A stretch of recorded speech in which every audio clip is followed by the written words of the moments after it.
বাজলো যে ভুবন, বাজলো তো।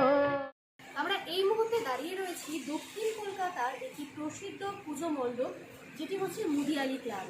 প্রত্যেক বছরই মানুষের ঢল যেখানে উপচে পড়ে এবং একজন ক্লাবের কর্মী বা সদস্য রয়েছেন বলতে পারে, যিনি পুজোর কর্মী বলতে গেলে। তার সাথে আমরা সরাসরি কথা বলে নেব এবং জেনে নেব যে তিনি কি বলছেন এই পুজোর বিষয়ে। নমস্কার দাদা, প্রথমেই আপনাদেরকে পুজোর শুভেচ্ছা জানাই, শারদীয়ার শুভেচ্ছা। আপনার নামটা যদি জানি। আমার নাম অশোক দে, সেক্রেটারি মিডিয়া। আচ্ছা, আমরা দেখতে পাচ্ছি যে খুব সুন্দরভাবে সাজানো হয়েছে। আপনাদের থিমটা যদি একটু বলেন। আমাদের তিনটা হলে বছরে সেটা হচ্ছে দায়। দায় হচ্ছে দায়বদ্ধতা থেকে দায়। দায় মানুষের উপর, মানুষের প্রতি দায়, সমাজের প্রতি দায়। একটা ক্লাব খালি পুজো নয়, আমরা সারা বছরই নানা সমাজসেবা করে থাকি। যেমন কিছুদিন আগেও আমাদের একজন ব্লাইন্ড থেকে অমুক থেকে খুব ভালো স্টুডেন্ট, 86% অ্যাভাব পেয়েছে। তার তার পড়ার খরচটা আমরা পুরো এক বছরে ওটা আমরা দিয়ে করেছি। তার কলেজের পুরো ফিসটা আমরা দিয়ে দিয়েছি। এইখানে কাজ করতো আমাদের, তারও একটা বাচ্চার ক্যান্সার হয়েছে, তারও যতটা সামান্য যতটুকু পেরেছি আমরা তাকে হেল্প করেছি। তো এই ধরনের হেল্প সারা বছরই আমরা করে থাকি।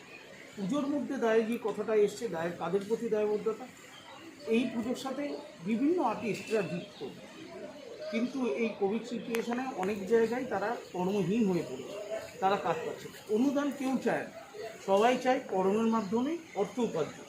তা এই বছর তাদের কথাই মাথায় রেখে এইবারের এই চিন্তাভাবনা, সেটা হচ্ছে নানা ধরনের দেখবেন এখানে কাজ দেখতে পাবেন। এখানে পেন্টিংয়ের কাজ দেখতে পাচ্ছেন, মানে একজন পেইন্টার, তার ইনভলভমেন্টটা এখানে রয়েছে। সুতোর যারা কাজ করে, সেই সুতোর কর্মীরাও এখানে সুতোর কাজ করছে। এখানে পোড়ামাটির টেরাকোটার পুতুল দেখতে পাবেন, এখনও লাগানো হয়নি। তো সেই এই বিভিন্ন টাইপের শিল্পীদের আমরা এবারে এনগেজ করেছি এই টোটাল প্যান্ডেলের ইনস্টলেশনের পেছনে। তো মোটামুটি দাদা এখানে কি কি জিনিস দিয়ে যদি কাজ হয়েছে আপনি যদি একটু বলেন আমাদের। আমরা দেখতে পাচ্ছি ওপরে বেশ সুন্দর ঝুল মতন ঝুলছে, তারপরে এগুলো মানে কাপড় দিয়ে করেছেন না কিছু অন্য কিছু দিয়ে করেছেন, যদি একটু বলেন।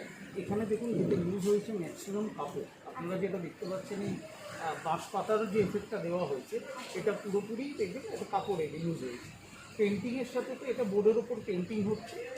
আর আপনার সুতোর কাজ দেখতে পাবেন, সুতোর কাজ দেখতে ওখানে যে পিলারগুলো দাঁড়িয়ে আছেন ওখানে দেখবেন সুতো দিয়ে কাজ করানো হয়েছে। আর এর মধ্যে টেরাকোটার পুতুল কিছু ইউজ হচ্ছে, কিছু ফোমের ফুল থাকবে, সোলারও কিছু ফুল থাকবে।